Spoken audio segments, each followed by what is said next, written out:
Nick Wright joins me. All right, Nick, let's start with this. And again, I'm rooting for all these guys because the NFL's better with fun offenses and progressive offenses. So I'm rooting for all of them. But Cliff Kingsbury was 4-31 against ranked teams in the Big 12. What do you make of his hire? Man.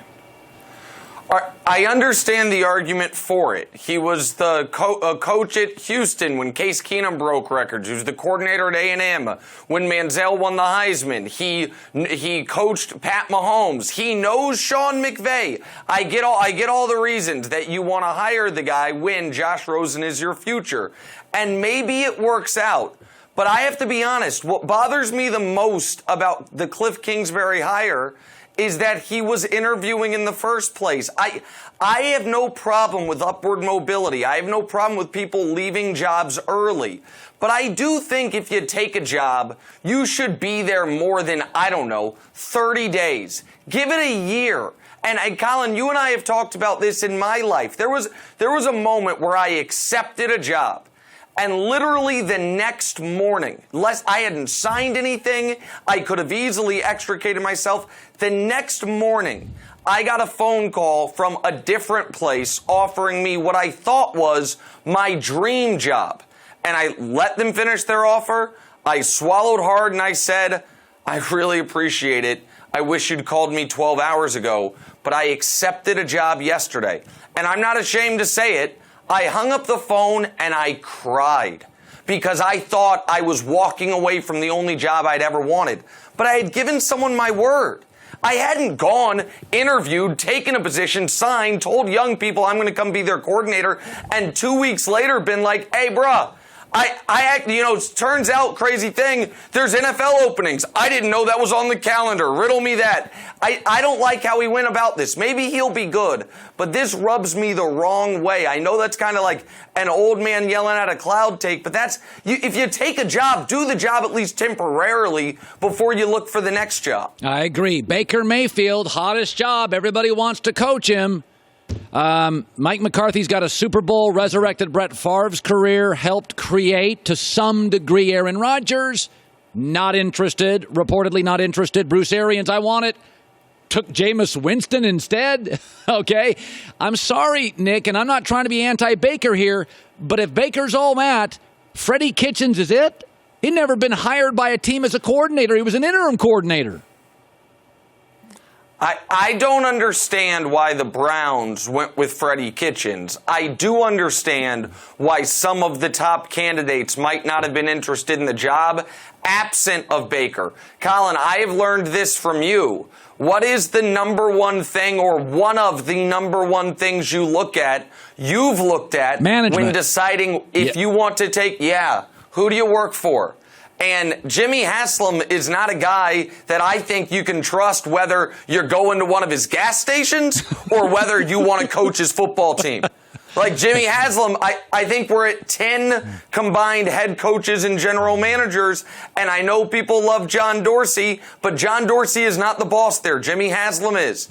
And so I think that might have cooled some people who otherwise would be interested in working for Dorsey and working with Baker. To me, I didn't look at this as an indictment on Baker Mayfield. I looked at this as a lot of teams or a lot of coaches saying, man, is this more than a 2-year window because of who the owner of the team is? I like your take. That's good. That's fair. That's a very fair take. My take may have been a little anti-Baker. That's a very fair take.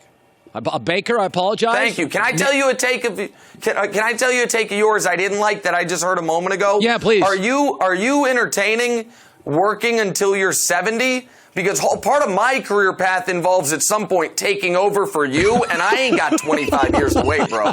Like, I love my gig, but I'm trying to get back to L.A. before I die. You're like, maybe I'll Larry King this thing. You and I ain't talked about that. Okay. You get me in hysterics here. All right, I got to throw this out. Now, there is a lot of pressure on one team in the NFL this weekend, and it's Kansas City. I love Andy Reid, but there's like a number out there, and did he not win in those playoff games? And Patrick Mahomes is the MVP, and you lived in Kansas City and worked there, and they're not really good at winning playoff games, even at home. Would you acknowledge Indianapolis comes into your former hometown with house money, hottest team in the league. Kansas City is going to be tight. There's more than any of the 8 playoff teams. Your Chiefs, there is massive pressure to win this game. Am I crazy? No, you're not crazy. I think the most pressure's on the Rams, only because 11 wins last year, home playoff game, one and done. If they then go 13 wins, a bye, home playoff game, one and done. I feel like Matt LaFleur and Cliff Kingsbury were smart to take these jobs now, because if the Rams lose this weekend, knowing Sean McVay, looking like Sean McVay, having Sean as your middle name, maybe is not quite the chip it is otherwise. But to your point about the Chiefs, listen, the Chiefs have lost a home playoff game after a bye where they lose by 3 points and miss 3 field goals. They've lost a home playoff game after a bye where they can't make the other team punt a single time. They've lost a game to Andrew Luck where they blow a 28-point lead and Luck fumbles the ball and then scores a touchdown on it. They lost a playoff game to the Steelers where the Chiefs scored 2 touchdowns. The Steelers scored 0 touchdowns and they lost. And they lost last year to Marcus Mariota after leading 18 points at the halftime. And Mariota threw the game-winning touchdown pass to himself. All of that's happened in Kansas City. So, yes, the fans will be nervous. And, yes, there is a lot of pressure. Thankfully, the Chiefs have the best player in the league. Thankfully, they have the 3rd highest scoring offense, not in the NFL, but in NFL history. And thankfully, your guy, your godson, Andrew Luck, is playing in the playoffs where he's got a career passer rating of 72, where his touchdown interception ratio is 11-13, where in the playoffs, outdoors, it's 2 touchdowns to 8 interceptions with a 52 passer rating. So you're right. A lot of pressure on the Chiefs. But it should be noted, Andy Reid, before he had Alex Smith as his quarterback, a winning record in the postseason, not a history of going one and done in the postseason. A lot of pressure on the Chiefs. Luckily, they've got the best offense, one of the best offenses in NFL history, with a quarterback having one of the best seasons in NFL history. I think they're going to be fine. By the way, how'd you do last weekend with your picks?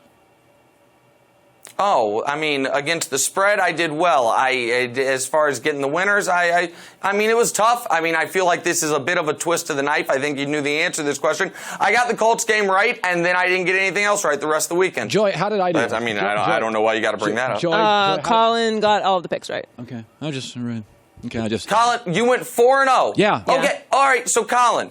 Okay, so you feel very emboldened. You feel you're big, powerful Colin Cowherd. Should we make a little friendly gentleman's wager? I know you've started to go down the gambling path. We don't have to put money on it. Let's just do Colts Chiefs, Colin.